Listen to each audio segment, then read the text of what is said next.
nagendawo naye fana nyinza ofuna ebifune kubanga nabye mbadde ngattagatta wano nina afanda omala ono.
Wali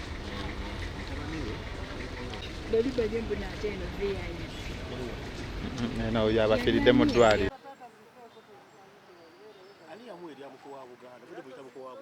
Bamutadde wansi for 6 months. Oba kuguno tuba tumukomezaawo kwa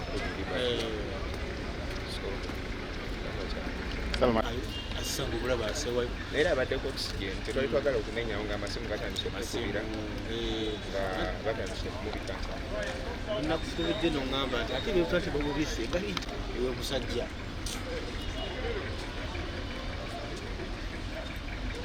wa Buganda. Nzijukira baali mu Busaafi, Kabaka we yamuwa mu by'okusonda amasiro, waliwo yawaayo ku nsawo za sementi, ekintu ekyasanyusa ennyo Omutanda n'okusembeza ne waba ayogera ebintu byateekamu engero okulaga nti za attached ne maama wange anzaala okubanga Muganda. Ekyo nakyo kyamuleetera kozi buli yabeera ku kamera nga bagamba wefumbe wange gyali anfumbira ettooke. So ebintu bwe bityo byamuleeta okufuna attachment ku Buganda. Kale amanya gange bampita Sam Omala Junior, mutabani wa the late cut former Assistant Commissioner of Police Sam Omala, abasinga gwe mmanyi nga mukoddomi wa Buganda. Kyannaku nnyo nti amakya g'olwaleero ku ssaawa 2 muzeeyi atufudde ku maaso, afudde era omwoyo gwe Mukama agulamuze kisa.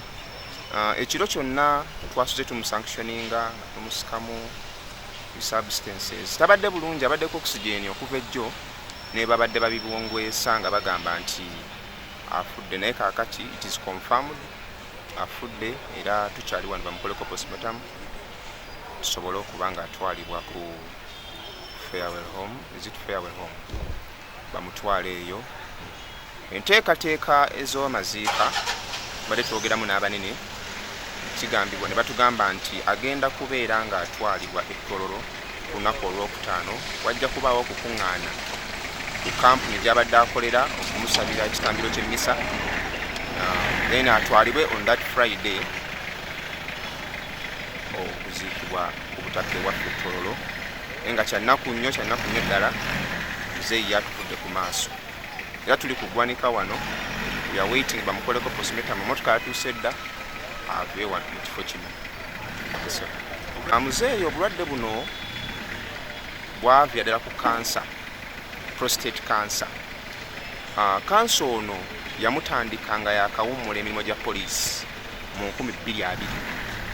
Yamutandika era nzijukira twali Tororo n'agenda mu ddwaliro erimu ekkulu Tororo eyo ne bamukebera ne bamusindika wano mu kibuga we yakonfaminga nti alina prostate era abadde azze akolanga naye nga asurvivinga naye era bwatuuse ne bumunafuya n'agwa ku ndiri ataka yasooka agifunira Nairobi era agenze ku safari najja n'akola kusinga ng'ava mu nnyonyi. So they contacted us ne bamudipotinga ku emergency. Okuva olwo obulwadde bamuteeka ku ndiri ne tubeerawo emyezi esatu ne batusiibula kati ennabe yavudde mu kumukomyawo juzi. Twamukomyawo is last Saturday olw'omukaaga oluwedde twamuzza nga embeera si nnungi. Bakebera omusaayi ng'alina 4.1 which was very low ne batandika omuteekako omusaayi mu emergency. Nkeera lwalo ku Easter Sunday n'atwalibwa mu private ward waggulu eyo mu 6B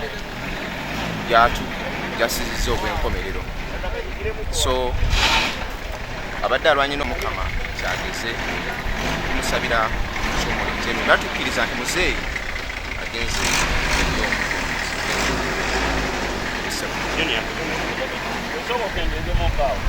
Bana nti kyabadde alina kubanga abantu abadde bamulaba ng'omusajja omukambwe briefly tell him nga gwe. Muzeeyi tabadde mukambwe era bamu badde mulaba programu ze zaakola nga bamuggyako interview nga wabanyumiza nti ono namukola bwe nti nga ali akikozesa to intimidate so that batya ayiseewo kyayagala naye nga si musajja mukambwe era abamumanyi musajja wa lwali abadde mumanyi musajja wa lwali nnyo naye nga we yabeeranga ku mirimu gye nga otwenyezo oyinza okugamba ajja kukuba essasi naye nga ye naturally si mwami mukambwe era abadde muntu w'abantu nnyo. Muzeeyi abadde atwagaliza to learn more okuyigiriza n'okutubuulirira kuba nzijukira yaŋŋamba nti saamusoma ensi eno kyangu nnyo okuyamba omuntu asomyeko which is very right. So abadde atwala obudde bwe n'atubuulirira advise ne kati they still flash in my mind naye nga tumusabira Omukama mumuzisa. Muzeeyi nja musubwa nnyo kuba abadde mpagi luwaga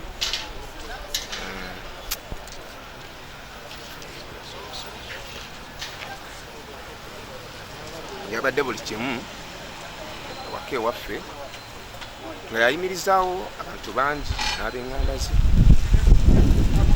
wetakoma kufa okuweerera bazaala n'abamu ku b'eŋŋanda ze. So tufiiriddwa nnyo nga famire naddala ffe bazaala kuba abamu atulese okusomoozebwa naye tukkiriza Mukama kitagera kibi yes ekize kiba kize kye tulina okutegekera. Muzeeyi yava mu poliisi mu mwaka gwa 2020 alo yagiyingira is it 2023 nayingira alo okuyita mu mukwano gwe Honorable Captain Michael Mukula era naye njagala mwebaze kuba ayimiridde naffe mu kaseera kano ak'okugezesebwa obutakoowa n'ekitongole kya poliisi bayimiridde naffe nga newo bakubira essimu ekiro nga beetaaga kino sente ziba teziriiwo nga baziweereza mu budde era nkozesa omukisa guno okubeebaza Uganda Police ne Alo Security batulaze mwoyo omulungi. They have supported us. Bayimiridde naffe nga n'ab'eŋŋanda abamu batandise okuwanika. So tubeebaliza ddala n'abasawo ababaddengawo kuba nze mbadde ku mulwadde nga abasawo omulwadde ne waafunamu akayogano katini nnyo nziruka misinde ne muyita nga tebeeganya. So nabo mbeebaza wadde nga Mukama tasobodde kulekawo muzeeyi. But I want to take this on and bebaza. So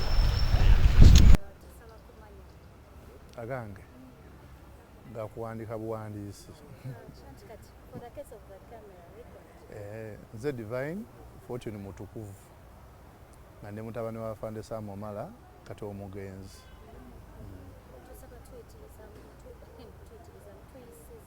biseera by'ebisembi okuva lwe mwagenda mu ddwaliro. Afande Sam Omala amaze akaseera nga alumizibwa ekirwadde kimubala embiriizi naye okuva batusiibula mu ddwaliro omwezi gwa Desemba we yasooka okulwala era abadde akyali mulwadde era nga tava nnyo ku ndiri. Ne tugezaako kyonna kye tusobola naye olunaku olwokutaano gye muyita Good Friday gye tuyita Bad Friday ate embeera yakyukira ddala nga mbi. Afande ku lunaku olw'omukaaga n'atwalibwa e Mulago era gye batuweera ekitanda. Afande okuva ku olwo embeera yabadde ebuzaabuza atulaga nti ayogera watulaga nti mumpe ku kino mutwaleko ebweru naye ebyembi mu nnaku nga 3 eziyise leero lwa Mande okutandikira ddala lunaku olw'omukaaga tubadde tusuula ku Tebuukye okutandikira ddala ku lunaku olwokutaano tubadde tusuula ku Tebuukye yensonga lwaki mwalabye nga mu mawulire babadde bamubanzire kumubika olunaku lw'eggulo nti agenze newankubadde yabadde asigazaako kikuba mukono abasawo tebanaba kutukakasa era nga tumulaba era yabadde akyassa. Kale nno Afande olunaku lwa leero ku ssaawa nga 2 awo amawulire ne gafuluma abasawo ne bakatutema nti tasobodde kukimeekinga newankubadde era naffe tubali tulina essuubi nti embeera eriwo abatasobola kubanga wawona okuggyako Katonda nga abadde akozeewo ekyenjawulo kubanga abasawo batuuse ekiseera nga tebasobola kutwongera ddagala ng'embeera weeri ekisoboka kuba kaasa yabadde alya nga alinnya kati ng'alidde ogani zonna ezisinga tubanga twali tumanaginga time.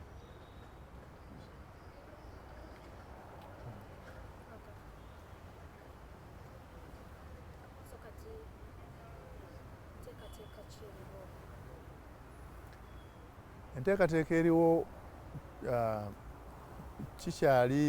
bukyali bwakumakya okutegeeza abantu ku nteekateeka eriwo kubanga tulina families ziri mu nsi z'ebweru, tulina banywanyi be bangi n'amasimu nga kyavuga kutegeera so kati ffe nga family tukyali mu shock ekyekanga ekyo tekinaba kutuvaamu naye nga enteekateeka zonna ngeri gyekiri nti abadde musirikale poliisi nga weebaddewo mu kujjanjaba era enteekateeka ezirimu wakati era twakava mu meeting ne poliisi okusala entotto butya bwe tugenda okutambuza emikolo gy'okusiibula muzeeyi waffe. Poliisi 100 ku 100 egenda kufandinga byonna ebigenda mu maaso era tubikanyizaako naye kati tubuuzaako just ennaku za mwezi zetujja okubategeeza mu maaso awo oba oli awo olw'enkya oba olw'okusatu tubategeeze naye nga okuzika si kwakupapa kubanga era abantu bangi abeetaaga okumulabako nekiri nti abatasobola kugenda kumuziika abandi sanje bamulabireko wano.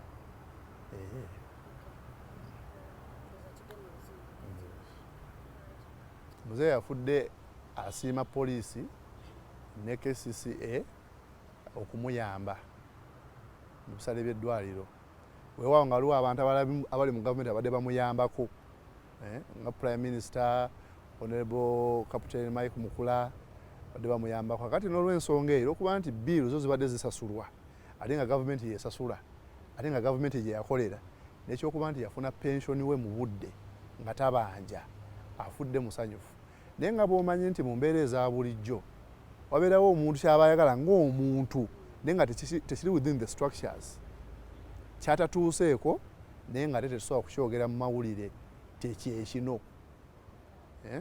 So wabaddewo awo ebitonotono hiccups ezibadde awo si kusikamugwa olw'okuba nti wabaddewo emitendera egy'okugoberera kale nga bw'omanyi n'enkokola mu bintu byemu byabadde agezaako okukola naye nga twebaza President yamuwa security bwe yannyuka yamuwa security abadde akola ne CMI nga alina engeri gy'akolamu ebintu byabwe era nga ne security yatambula nayo, so talina mutoma yonna, naye nga bw'omanyi nti omuntu omulamu takkuta aba yeetaagayo ekintu ekyenjawulo ti njagala kutuuka wano, bw'otuukawo bwe oyagala n'ekirala, naye nga talina kyabanja gavumenti era talina kyatoma.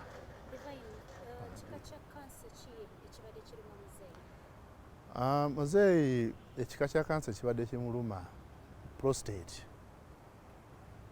Muzeeyi yalwa nnyo mu operations ate ng'abadde mu key positions ezo ebifo byabaddemu ebyenkizo nga mu biseera ebisinga ndowooza bambi yalowooza nga toba bukoowu oba buteebaka, natamanya nti sayini already zaali zimulaga tigenda we screening.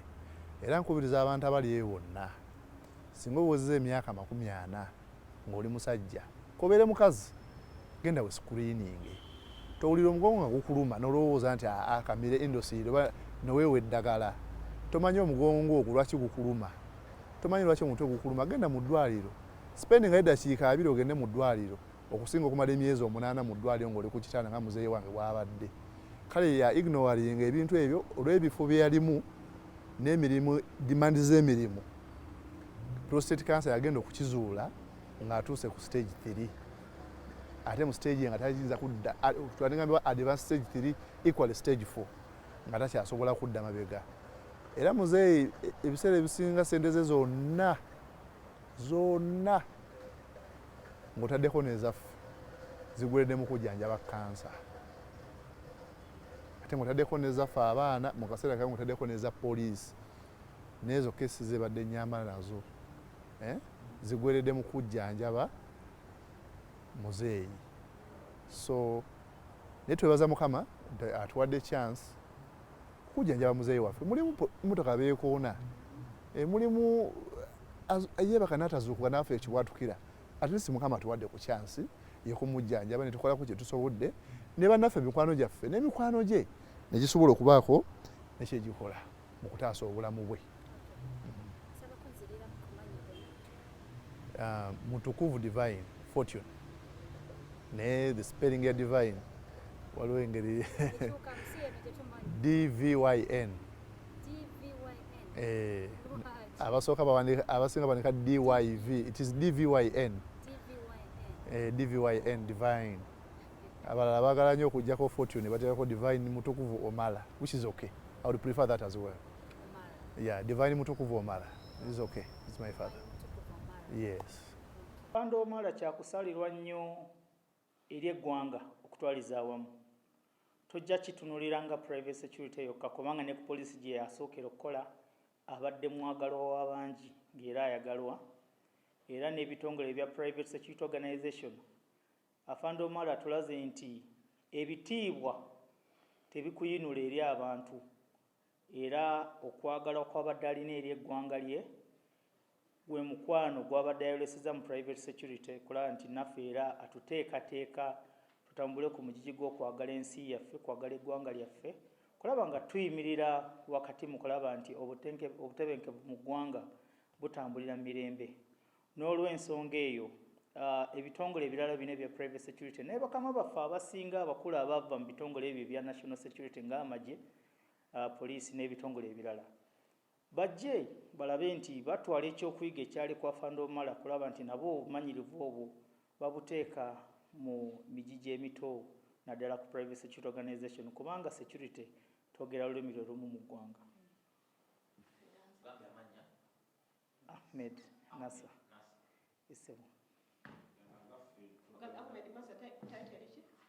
Deputy Chief Operations.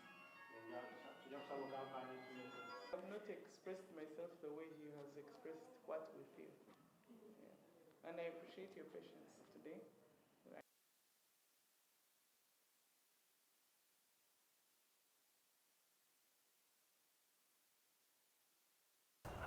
Yeah, mena dieri. Iti mabere no.